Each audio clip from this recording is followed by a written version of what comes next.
Puji Tuhan, saya sampaikan selamat pagi dan salam sejahtera dalam Tuhan kita Yesus Kristus. Bersyukur kita boleh kembali bersama-sama bersekutu untuk beribadah kepada Tuhan, memuji menyembah Dia dan menikmati suaranya. Mari kita membaca surat Kolose pasal 2. Kolose pasal 2. Kita akan membaca ayat 8 sampai ayat yang ke-12. Kolose pasal 2 ayat 8 sampai ayat yang ke-12. Demikian firman Tuhan. Hati-hatilah supaya jangan ada yang menawan kamu dengan filsafatnya yang kosong dan palsu menurut ajaran turun-temurun dan roh-roh dunia, tetapi tidak menurut Kristus. Sebab dalam Dialah berdiam secara jasmaniah seluruh kepenuhan kealahan, dan kamu telah dipenuhi di dalam Dia. Dialah kepala semua pemerintah dan penguasa. Dalam Dia kamu telah disunat, bukan dengan sunat yang dilakukan oleh manusia, tetapi dengan sunat Kristus yang terdiri dari penanggalan akan tubuh yang berdosa. Karena dengan Dia kamu dikuburkan dalam baptisan, dan di dalam Dia kamu turut dibangkitkan juga oleh kepercayaanmu kepada kerja kuasa Allah yang telah membangkitkan Dia dari orang mati. Puji Tuhan. Haleluya. Bapak Ibu Saudara yang dikasihi oleh Tuhan, ayat-ayat ini menunjukkan kepada kita pergumulan Rasul Paulus atau perjuangan Rasul Paulus untuk melindungi jemaat di Kolose dari ajaran-ajaran sesat, dari ajaran-ajaran palsu yang berkembang pada waktu itu. Dari membaca ayat-ayat ini kita tahu bahwa ada orang-orang yang berusaha untuk menawan jemaat dengan filsafatnya yang kosong. Yaitu filsafat yang berasal dari ajaran turun-temurun, atau bisa kita katakan sebagai tradisi manusia. Dan filsafat yang bersumber atau berdasarkan pada roh-roh dunia, ajaran-ajaran yang dibangun dari pikiran-pikiran manusia. Kita bisa menyebut filsafat yang kosong ini, tradisi-tradisi manusia dan roh-roh dunia ini sebagai agama-agama palsu yang berusaha untuk memisahkan jemaat dari persekutuan dengan Tuhan, yang berusaha untuk memisahkan jemaat dari hidup di dalam Kristus. Jadi ayat-ayat ini berbicara mengenai usaha Paulus, pergumulan Paulus, perjuangan Paulus untuk membentengi jemaat agar tidak ditawan oleh filsafat-filsafat kosong dan palsu menurut ajaran-ajaran manusia dan roh-roh dunia, supaya mereka tidak kehilangan persekutuan dengan Tuhan. Nah, Bapak Ibu Saudara yang dikasihi oleh Tuhan, apa yang dilakukan oleh Rasul Paulus ini sangat penting. Sebab jika jemaat di Kolose mengikuti agama-agama palsu ini, ditawan oleh filsafat-filsafat kosong dan palsu ini, maka mereka akan kehilangan persekutuan dengan Tuhan. Dan karena mereka kehilangan persekutuan dengan Tuhan, maka mereka akan kehilangan keselamatan mereka. Itu sebabnya Paulus menasihatkan supaya mereka berhati-hati. Ya, coba ayat yang ke-8 itu. Hati-hatilah. Hati-hati dengan pengajar-pengajar sesat. Hati-hati dengan filsafat-filsafat kosong, dengan ajaran-ajaran palsu, tradisi-tradisi manusia, roh-roh dunia ini.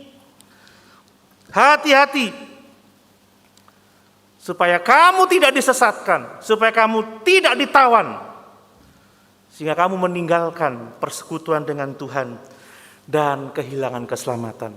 Demikian juga sebagai orang percaya pada zaman akhir ini, kita harus hati-hati. Amin. Sebab ternyata masih banyak orang, bahkan akan terus bekerja orang-orang yang menawarkan filsafat-filsafat kosong, ajaran-ajaran palsu, tradisi-tradisi manusia, pikiran-pikiran duniawi, untuk menyesatkan kita dan membawa kita keluar dari persekutuan dengan Kristus Yesus Tuhan kita itu. Nah, Bapak Ibu Saudara yang dikasihi oleh Tuhan, ya, filsafat-filsafat kosong dan palsu ini sesungguhnya sangat sukar untuk dihadapi. Mengapa? Sebab nabi-nabi palsu, pengajar-pengajar palsu, mereka berusaha untuk menyajikan sebuah agama yang semirip mungkin dengan kekristenan.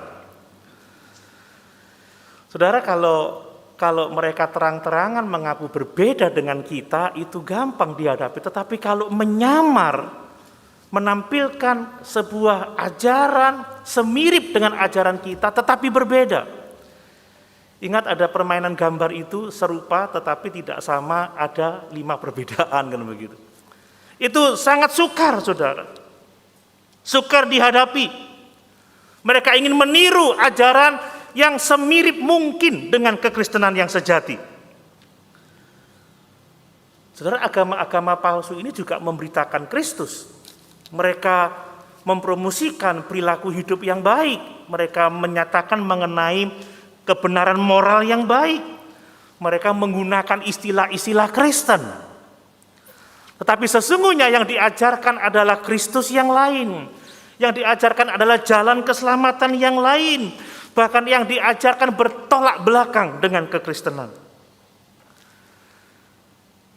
Agama palsu di Kolose pada waktu itu adalah campuran antara istilah-istilah Kristen dengan pemikiran Yudais, pemikiran Yahudi, dan filsafat-filsafat Yunani.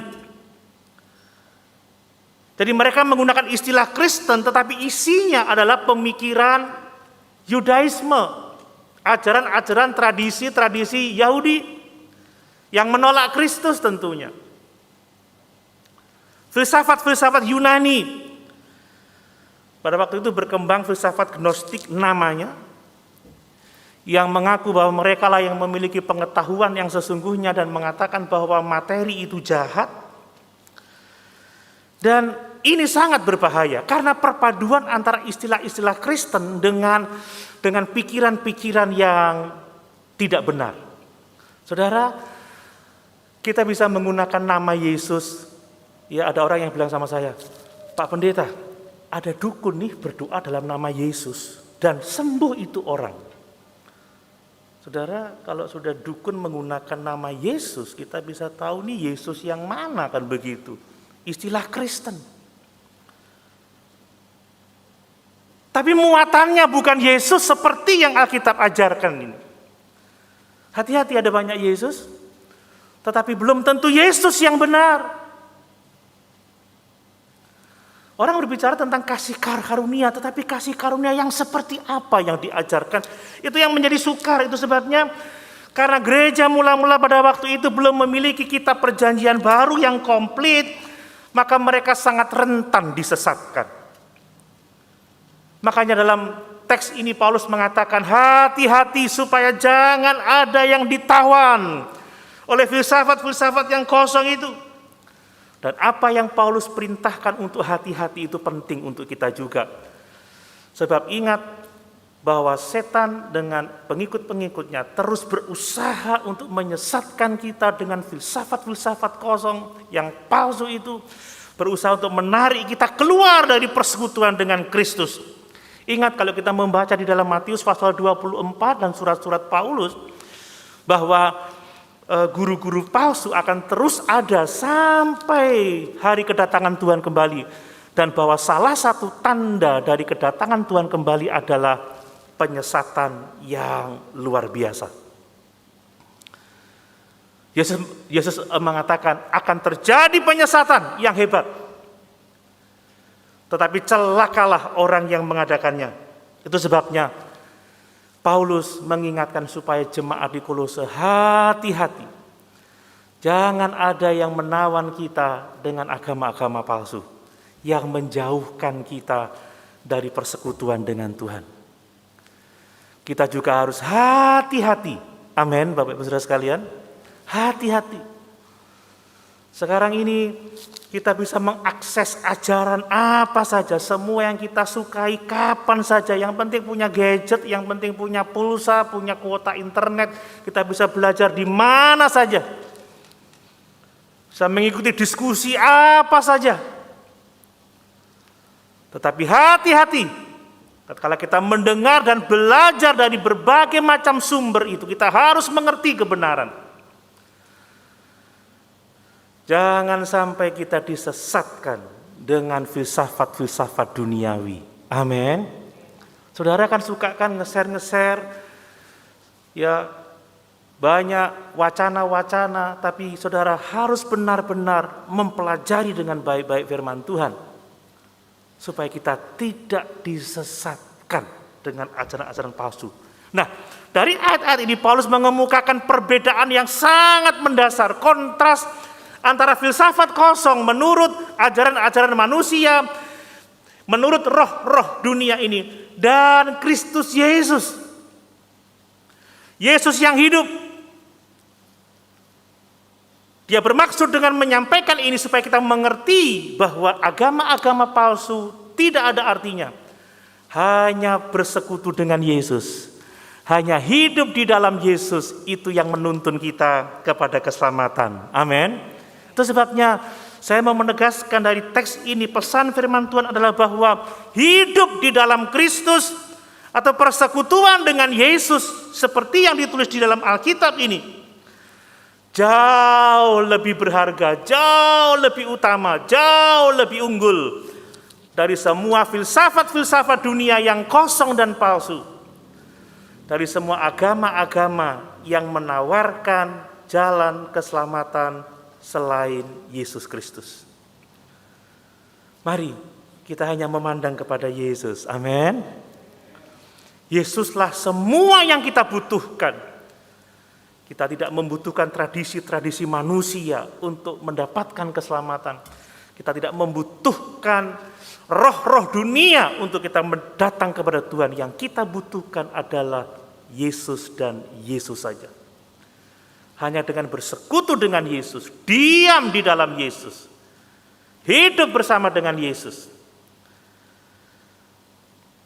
berakar di dalam Dia, dibangun di atas Dia, semakin teguh di dalam iman, maka kita akan memiliki kepastian keselamatan kita.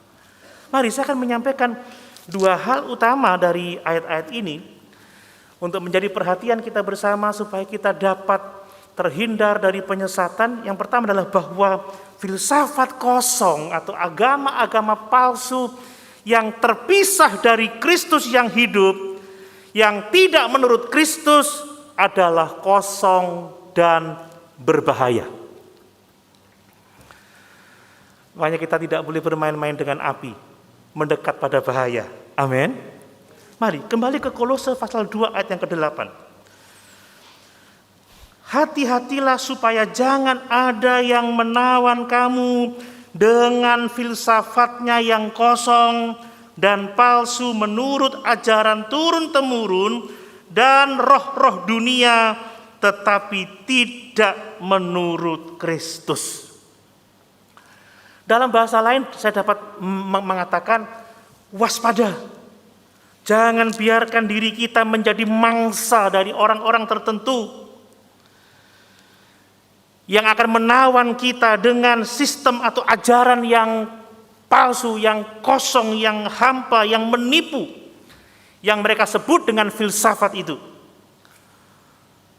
Jangan mau tertawan sebab mereka menggantikan kebenaran Tuhan dengan tradisi-tradisi manusia.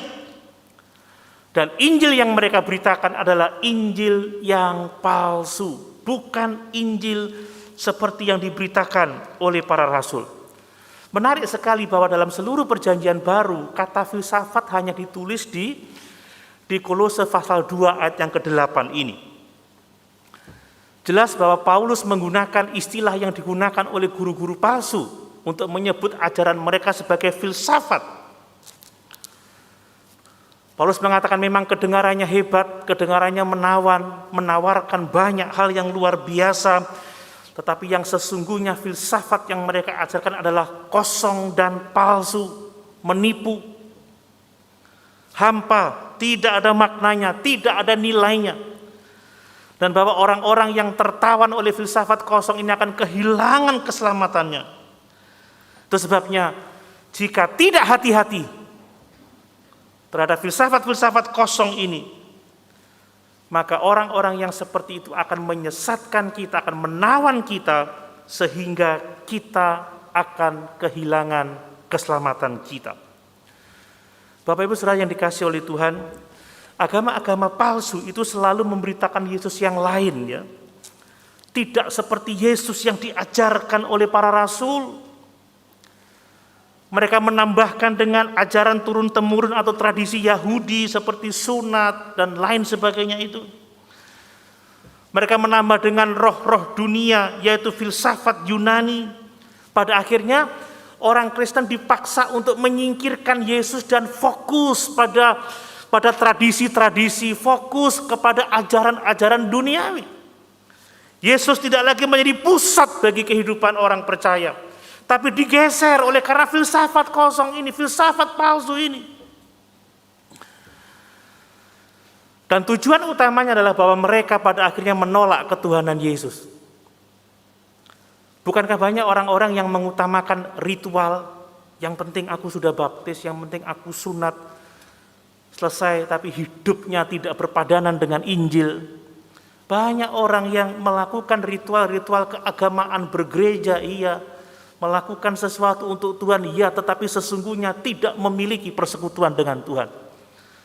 Ingat, tidak semua orang yang berseru kepadaku Tuhan, Tuhan yang akan masuk dalam kerajaan surga, tetapi mereka yang melakukan kehendak Bapakku yang di surga. Bapak Ibu Saudara yang dikasihi oleh Tuhan, pada tahun 80-an itu sedang ngetren yang dinamakan Yesus Seminar.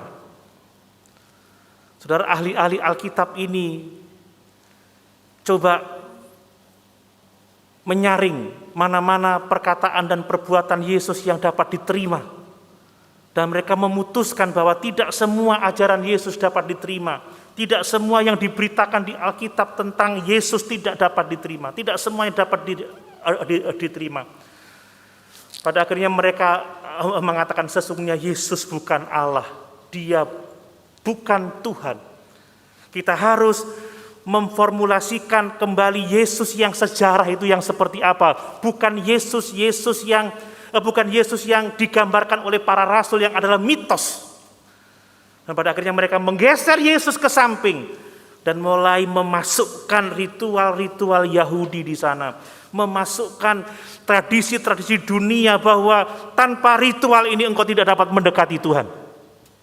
Ditambah dengan filsafat dunia lagi. Daging ini jahat, kalau kamu tidak disunat, kamu tidak akan dapat mendekati Allah. Yesus mulai dipinggirkan. Banyak orang yang sekarang ini menambahkan hal-hal yang lain pada keselamatan kita di dalam Yesus. Dengan tujuan apa? Untuk menggeser Yesus ke samping. Dan kita lebih memfokuskan diri pada ritual-ritual, pada upacara-upacara yang diajarkan oleh manusia. Nah, ajaran yang merendahkan Yesus inilah yang disebut dengan ajaran turun-temurun, tradisi. Ini tradisi manusia, ini berasal dari manusia, bukan menurut Tuhan. Ini memang menarik hati orang, saudara, seperti setan menipu Hawa. Setan mengajak Hawa untuk berpikir bahwa apa yang dikatakan Tuhan itu tidak sepenuhnya dapat dipercaya. Ya. Setan mau membangkitkan kesombongan dari Hawa bahwa sesungguhnya manusia dapat berdiri sebagai hakim dari perkataan Tuhan, bukan tunduk pada perkataan Tuhan. Banyak orang yang ingin menjadi hakim atas firman Tuhan, mengatakan ini salah, ini yang benar, ini yang dapat diterima, ini yang tidak. Tetapi manusia tidak mau tunduk pada kebenaran firman Allah. Hawa tidak mau tunduk kepada kebenaran firman Allah karena pengaruh roh-roh jahat ini, pengaruh iblis. Bukankah Allah berkata seperti ini? Ya, tetapi sesungguhnya tidak demikian. Jadi manusia didorong untuk merasa pintar dan dapat memutuskan benar salah tanpa ikut kebenaran firman Allah. Ini yang menjadi persoalan. Orang tidak lagi komitmen pada Yesus, Sang Firman yang menjelma menjadi manusia itu. Tidak komitmen pada Alkitab yang adalah firman Allah. Tetapi justru manusia menempatkan diri di atas Alkitab, menghakimi Alkitab. Bukan menempatkan diri di bawah Alkitab dan tunduk pada otoritas Alkitab. Tradisi-tradisi manusia. Orang tidak lagi dibawa untuk mengasihi Tuhan dan sesama, tetapi lebih fokus pada ritual. Ya, ada banyak orang yang karena ritual tapi mengabaikan kesejahteraan orang tuanya, karena ongkos-ongkos peribadatan mengabaikan orang-orang yang berkebutuhan. Mereka puas, yang penting aku sudah melakukan ritual ini, meminggirkan persekutuan dengan Tuhan, tidak berdoa, tidak baca Alkitab. Aku sudah sunat, aku sudah baptis, aku sudah ini, aku sudah itu. Dan dia menganggap bahwa itulah yang akan membawa mereka kepada Yesus. Dan ini palsu dan menuntun kepada kesesatan. Tradisi, ajaran turun-menurun dan roh-roh dunia sesuai dengan prinsip-prinsip duniawi. Ini yang harus kita waspadai. Di Galatia, kalau Bapak Ibu sudah membaca seluruh surat Galatia, maka guru-guru palsu menekankan ritual sunat bersama dengan hukum upacara-upacara Yahudi yang lain. Coba lihat Galatia 4 ayat 10. Galatia pasal 4 ayat yang ke-10.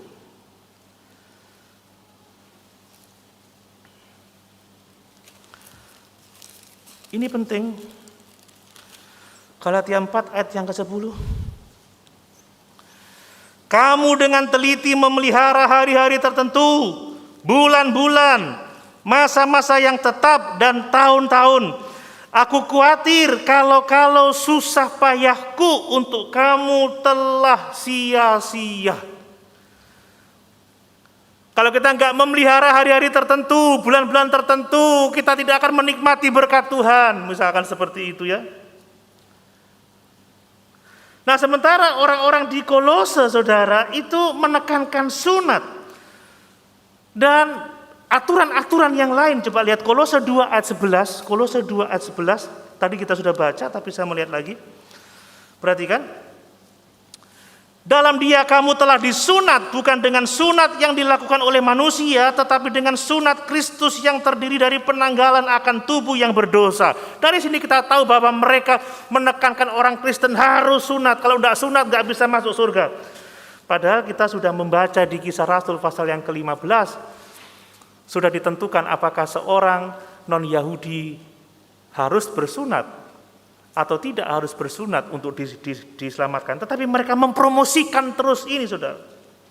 Coba Kolose 2 ayat 16. Kolose 2 ayat yang ke-16. Karena itu janganlah kamu biarkan orang menghukum kamu mengenai makanan dan minuman, atau mengenai hari raya, bulan baru, atau hari Sabat. Oh, kalau makan babi tidak bisa masuk surga. Kalau enggak merayakan perayaan-perayaan tertentu tidak bisa selamat, misalkan seperti itu. Ayat 21 coba kita lihat Kolose 2. Jangan jamah ini, jangan kecap itu, jangan sentuh ini. Semuanya itu hanya mengenai barang yang binasa oleh pemakaian dan hanya menurut perintah-perintah ajaran manusia. Peraturan-peraturan ini walaupun nampaknya penuh hikmat dengan ibadah buatan sendiri, seperti merendahkan diri dan menyiksa diri, tidak ada gunanya selain untuk memuaskan hidup duniawi. Amin. Jadi ini yang dilawan oleh Paulus. Tradisi-tradisi manusia. Ajaran turun-temurun, filsafat kosong yang pada akhirnya membawa kita jauh dari Tuhan. Orang bersandar pada sunat di Galatia. bersandar, ya betul, pada sunat. Pada hari-hari raya tertentu, di Kolose juga demikian. Memelihara diri dari makanan-makanan tertentu dengan menganggap, kalau aku makan ini aku akan diterima oleh Tuhan, kalau aku makan ini aku tidak diterima oleh Tuhan. Jangan jamak ini, jangan jamak itu, dan itu sungguh sangat membingungkan dan menggeser orang dari pengharapan akan Kristus. Saudara, apa yang dilakukan oleh jemaat di Galatia dan di Kolose itu mengurangi kecukupan Yesus. Tidak cukup hanya percaya Yesus, tidak cukup percaya pada karya Kristus. Kita harus melakukan ritual ini, tradisi ini, harus memelihara ini, memelihara itu. Dan pada akhirnya orang sudah melupakan Yesus, tapi mengingat tradisi-tradisi manusia. Mengingat pikiran-pikiran dunia, dan Yesus tidak lagi menjadi pusat dari hidup kekristenan kita. Bapak Ibu Saudara yang dikasihi oleh Tuhan, mungkin Bapak Ibu bertanya, kalau zaman sekarang seperti apa ya? Saya mau katakan bahwa di zaman ini aturan mungkin telah berubah, tetapi prinsipnya sama, pendekatan legalistik. Bahwa tidak cukup Yesus, tidak cukup karya Kristus, kita butuh melakukan tindakan-tindakan tertentu untuk kita bisa datang kepada Allah dan diterima oleh Allah. Intinya apa? Memuaskan daging, memuaskan manusia duniawi. Dan ini membuat orang jauh dari persekutuan dengan Tuhan. Contohnya apa? Ya ini, ada banyak orang menekankan poin-poin kecil yang tidak esensial untuk diutamakan seperti itu ya. Seperti kalau doa rumah Pak Pendeta tidak diurapi minyak ini. Maksudnya seperti apa? Ya supaya setan-setan hilang itu diurapi minyak. Lawang kita sudah ada Yesus kok masih nggak percaya bahwa kita ini akan selamat. Amin. Amin. Tadi malam pengerja saya lihat pocong. 2 orang, saya ada di samping sedang membaca, tapi dia tidak ngomong saya. Apakah saya perlu siram minyak goreng rumah milenia?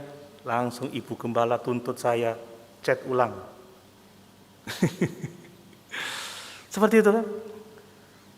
Masih harus menyimpan pedang di rumah, pedang roh. Kita harus memakai jubah kebenaran. Ada jubah di rumah, ada pedang di rumah, ada ketopong di rumah. Seolah-olah kalau kita nggak bawa pedang roh, kita nggak bisa lawan kuasa-kuasa kegelapan buat pedang-pedangan.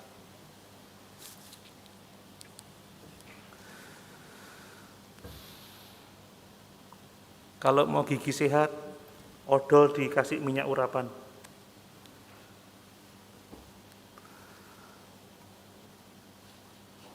Saudara, kalau kita punya Yesus, apakah kita perlu yang lain? Halo?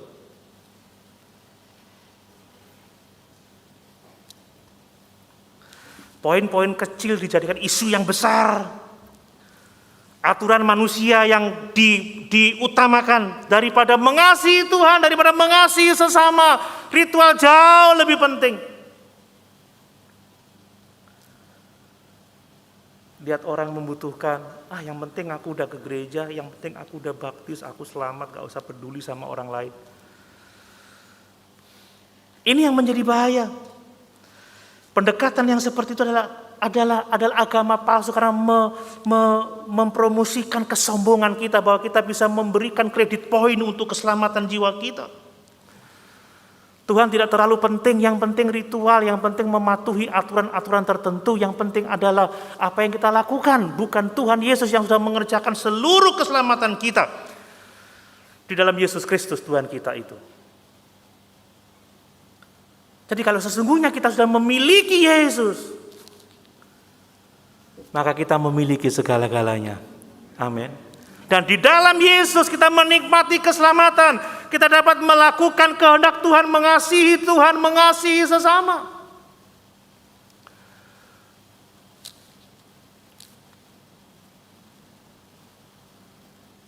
Dan itu yang kita butuhkan sebagai orang-orang yang percaya kepada Tuhan. Nah, lalu bagaimana kita bisa mengenali bahwa sebuah kekristenan itu sejati, itu benar, itu murni? Saudara, jawabannya adalah menurut Kristus. Saya baca lagi di Kolose pasal 2 ayat yang ke-8 tadi. Hati-hatilah supaya jangan ada yang menawan kamu dengan filsafatnya yang kosong dan palsu, menurut ajaran turun-temurun dan roh-roh dunia, tetapi tidak menurut Kristus. Kekristenan yang benar adalah kekristenan yang berpusat pada Kristus, berpusat pada Tuhan Yesus Kristus. Nah, di dalam Kolose pasal 2 ayat 9 sampai 12 menuntun kita kepada bagian yang kedua, bahwa kekristenan yang sejati adalah berpusat kepada Yesus Kristus, adalah persekutuan dengan Yesus Kristus, hidup di dalam Yesus Kristus, bahwa semua yang kita butuhkan adalah hidup bersama dengan Yesus. Amin. Bersekutu dengan Yesus. Bagaimana kita bisa bersekutu dengan Yesus? Barang siapa mengasihi aku, dia akan menuruti segala perintah-perintahku. Maka Bapa akan mengasihi dia dan kami akan bersama-sama menyatakan diri kepada mereka. Barang siapa mengaku mengasihi Tuhan, dia harus mengasihi sesamanya. Praktek kasih ini harus yang menjadi nyata dalam kehidupan kekristenan kita. Bukan sekedar ritual, tetapi kasih, ketaatan kepada firman Tuhan dan kasih kepada orang-orang yang ada di sekitar kita. Jangan sampai seperti Matius pasal 7 itu, aku sudah bernubuat demi namamu. Mungkin dalam tanda kutip itu sebuah ritual ya. Aku udah memberi demi namamu, aku sudah begini demi namamu, aku melakukan sunat demi namamu, aku melakukan ritual demi. Tapi Tuhan berkata, aku tidak kenal engkau.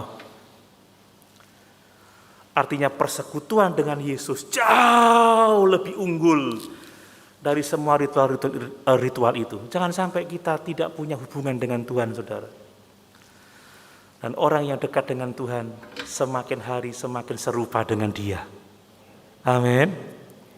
Ini yang harus kita ketahui. Nah, Paulus membuat 3 pernyataan tentang kecukupan Yesus bagi kita. Ya. Dengan kata-kata di dalam Dia. Lihat ayat yang 9, sebab di dalam Dialah berdiam secara jasmaniah seluruh kepenuhan kealahan, dan kamu telah dipenuhi dalam Dia. Perhatikan itu.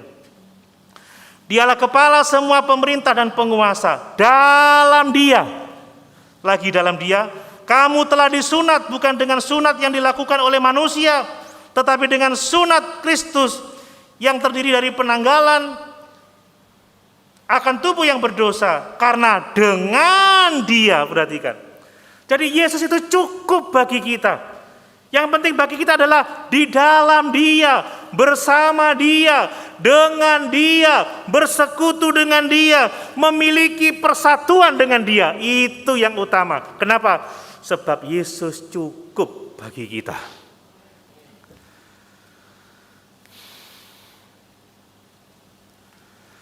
Jangan sampai saudara kita merasa puas dengan ritual, merasa puas dengan perbuatan kita, tapi sesungguhnya kita tidak punya persekutuan dengan Tuhan.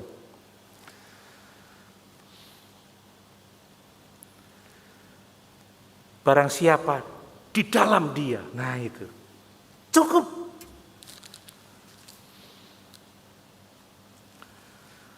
Saya membaca sebuah artikel, saudara ya, video. Bapak Ibu bisa ketik Vodi Bichem. Itu ada diskusi yang sangat luar biasa. Dia berkata bahwa neraka itu akan banyak dihuni oleh orang-orang yang mengaku Kristen tetapi mengikuti agama-agama palsu. Mengaku Kristen tetapi tidak punya persekutuan dengan Tuhan. Hatinya menjauh dari Tuhan, memberontak, melawan firman Allah, tidak dapat dinasihati, tidak peduli sama sesamanya. Dan ini adalah spiritualitas dunia zaman sekarang. Ingat kata Paulus, hari-hari terakhir akan ada masa-masa yang sangat suka. Orang mengasihi dirinya sendiri, kasih semakin dingin, orang tidak lagi sungguh-sungguh beribadah, manusia menjadi jahat, menjadi kejam, sekalipun mengaku diri beragama. Ingat bahwa di dalam Yesus kita cukup. Di dalam Dia kita cukup. Karena Yesus adalah kepenuhan kealahan ada di dalam Yesus. Dan ini menjadi sangat penting bagi kita. Lihat, perhatikan Saudara, bahwa Kristus itu cukup bagi kita karena Dia adalah Allah yang kekal yang menjelma menjadi manusia. Amin. Yesus itu adalah cukup bagi kita sebab Dia adalah Allah yang kekal, firman yang menjelma menjadi manusia.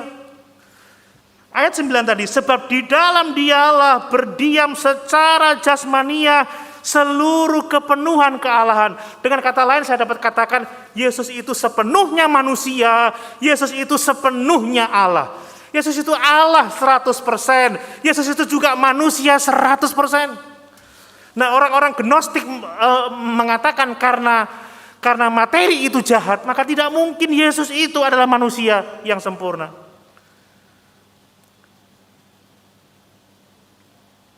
Mereka menolak kemanusiaan Yesus, juga menolak kealahan dari Yesus. Tapi Alkitab mengatakan di dalam Dialah berdiam secara jasmani seluruh kepenuhan kealahan. Ini adalah statement yang sangat jelas tentang ketuhanan dan kemanusiaan Yesus. Ya.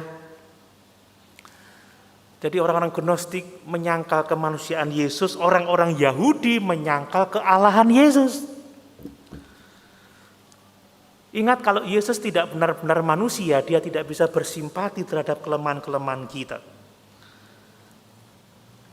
Dia harus manusia 100% dan Dia harus Allah 100%.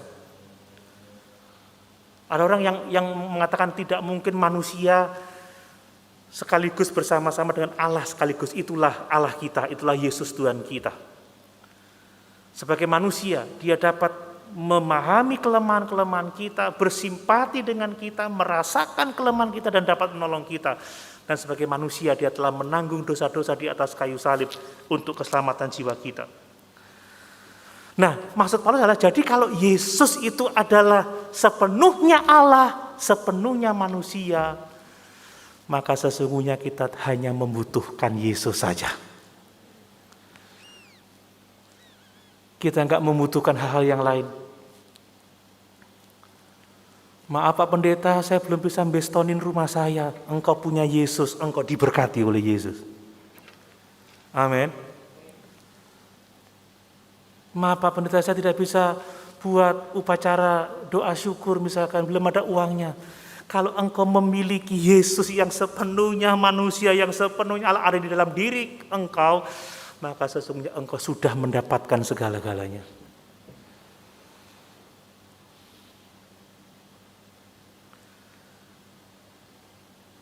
Waduh Pak Pendeta, saya tidak bisa buat tumpeng ini untuk bisnis saya. Gimana nanti ya kalau engkau memiliki Yesus, engkau memiliki segala-galanya. Jadi agama palsu tidak dapat dibandingkan dengan Yesus. Amin. Itu palsu, itu kosong, itu menipu, itu hampa. Tidak ada maknanya, seperti uang palsu tidak akan laku dipakai untuk belanja. Agama-agama palsu tidak akan membawa kita ke dalam kekekalan.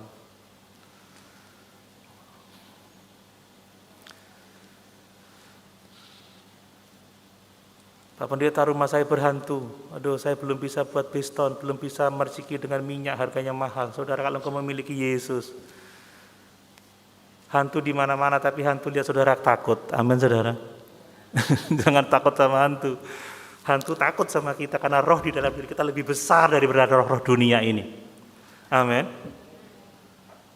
Kata pengerja saya, bulu-bulu saya berdiri itu mah wajar, tapi yang penting kan kamu tidak lari, itu harus nabrak meja, nabrak kursi, mecahin barang-barang kan enggak.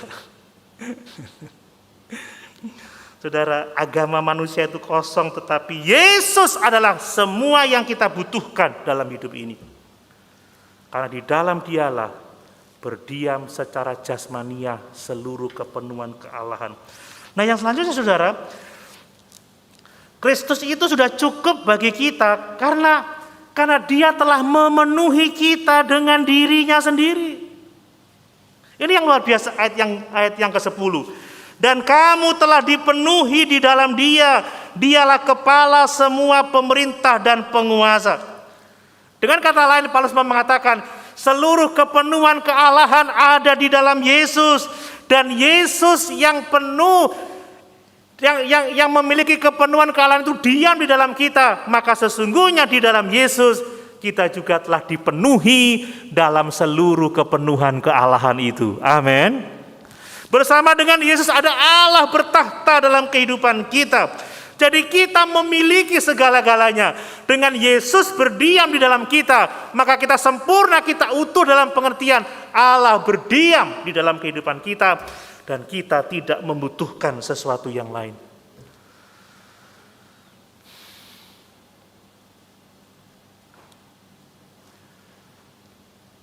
Waduh, supaya usaha saya sukses ini saya harus taruh Alkitab ini di sini. Taruh gambar salib atau taruh salib kayu supaya ada rezekinya. Tidak, saudara, yang penting Yesus itu ada bersama-sama dengan kita. Kita memiliki segala-galanya. Atau mungkin buat patung Yesus besar-besar, menaungi rumah dengan tangan begini. Ini berkat Tuhan atas kita. Orang banyak membanggakan punya patung Yesus terbesar, tapi kalau tidak punya Yesus dalam hati semuanya sia-sia. Itu yang dimaksudkan oleh Paulus. Kita sudah memiliki segala-galanya, memiliki Yesus, memiliki segala-galanya. Kita tidak butuh filsafat kosong, agama palsu, tradisi manusia. Kita tidak membutuhkan, kita hanya butuh Yesus. Hanya Yesus.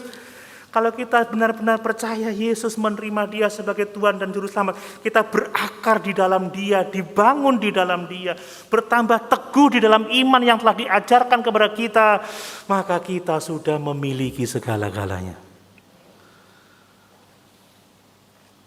Ukurannya bukan ritual, ukurannya adalah apakah kita benar-benar memiliki persekutuan dengan Dia.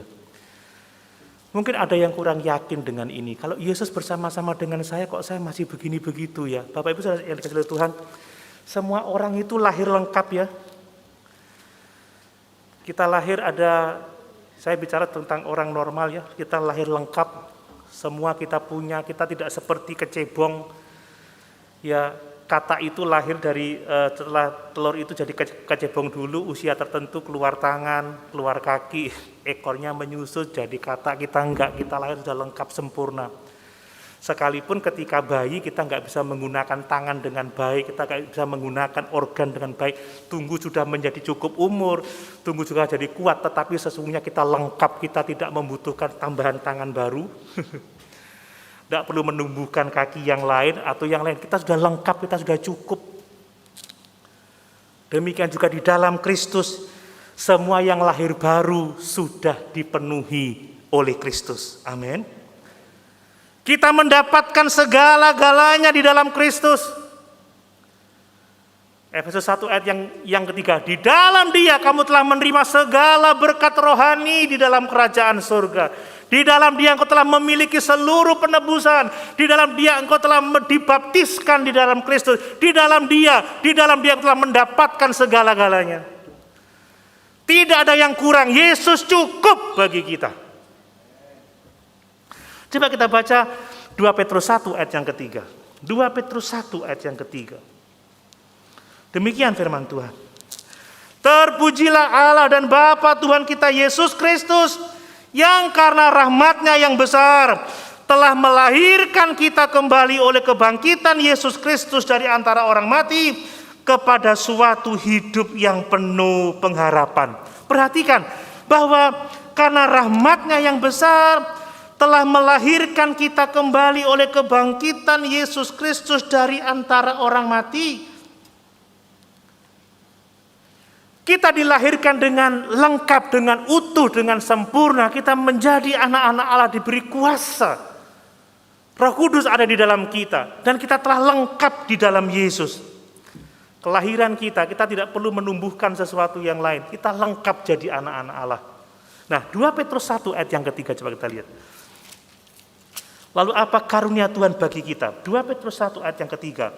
Karena kuasa ilahinya telah menganugerahkan kepada kita segala sesuatu yang berguna untuk hidup saleh. Oleh pengenalan kita akan Dia yang telah memanggil kita oleh kuasanya yang mulia dan ajaib. Apa artinya? Tuhan sudah memberikan kepada kita semua yang kita butuhkan untuk hidup saleh. Mungkin karena kita belum menikmati semua itu karena kekurang dewasaan kita. Tapi ketahuilah kita sudah memiliki semua yang kita butuhkan dari Tuhan. Kita enggak membutuhkan sesuatu yang lain. Kita hanya membutuhkan Yesus. Memiliki Yesus, kita memiliki segala-galanya. Saya belum memahami semua yang Tuhan berikan kepada saya. Tapi yang saya tahu, saya telah menerima semuanya dari Tuhan.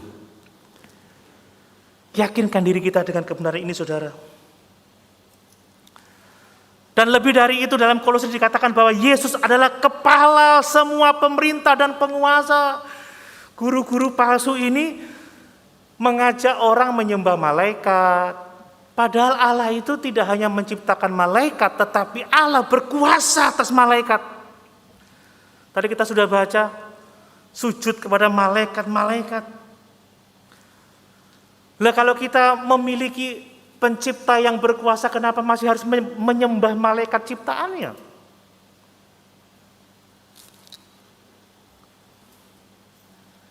Ya.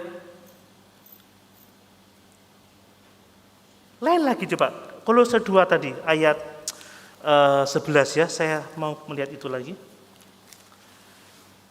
Dalam Dia kamu telah disunat, bukan dengan sunat yang dilakukan oleh manusia, tetapi dengan sunat Kristus yang terdiri dari penanggalan akan tubuh yang berdosa. Karena dengan Dia kamu dikuburkan dalam baptisan, dan di dalam Dia kamu turut dibangkitkan juga oleh kepercayaanmu kepada kerja kuasa Allah yang telah membangkitkan Dia dari orang mati. Jadi gagasannya adalah di dalam Dia, di dalam Dia. Bidat menekankan sunat. Tuhan Yesus mengatakan, kamu telah disunat secara rohani. Sunat Kristus. Bukan sunatnya yang menyelamatkan, tetapi makna dari sunat yang menyelamatkan kita. Kita tidak butuh sunat secara daging, tetapi sunat Kristus, di mana Kristus menyunat kita, menanggalkan manusia lama kita, melalui baptisan, melalui kematian dan kebangkitan Tuhan. Kita diidentifikasikan dengan Kristus, sehingga kita dapat menang atas dosa dan menang atas kuasa-kuasa kegelapan. Jadi sunat Kristen itu dilambangkan oleh baptisan air. Karena ketika kita dibaptis, kita telah mati bersama-sama dengan Kristus, dan kita hidup dalam yang baru bersama-sama dengan kebangkitan Kristus. Amin. Jadi makna itu yang penting. Kalau kita menyunatkan diri, kemudian kita tidak mati bersama-sama dengan Kristus oleh iman dan tidak diidentifikasikan dengan kebangkitannya, maka semua yang kita lakukan itu menjadi sia-sia. Bapak Ibu, memang setelah kita percaya manusia daging masih ada. Selagi kita hidup di dalam daging ini, masih ada godaan. Maka tugas kita adalah mematikan semua yang duniawi. Dan kita mengenakan Kristus. Mengadopsi karakter Allah. Dibaharui setiap hari. Sehingga semakin hari kita semakin serupa dengan Kristus. Mari kita hati-hati pada zaman akhir ini karena ada begitu banyak penyesatan. Jangan hati kita ditawan oleh filsafat yang kosong, yang palsu, yang menggeser kita dari Kristus. Ingat, yang kita butuhkan hanyalah Yesus. Dialah pusat dari kekristenan kita. Di dalam Dia kita dipenuhi oleh Kristus. Di dalam Dia kita dilahirkan baru. Di dalam Dia kita telah dibaptiskan dan dibangkitkan hidup bersama-sama dengan Kristus. Hanya di dalam Dia kita memiliki keselamatan kita. Mari sama-sama kita berdiri.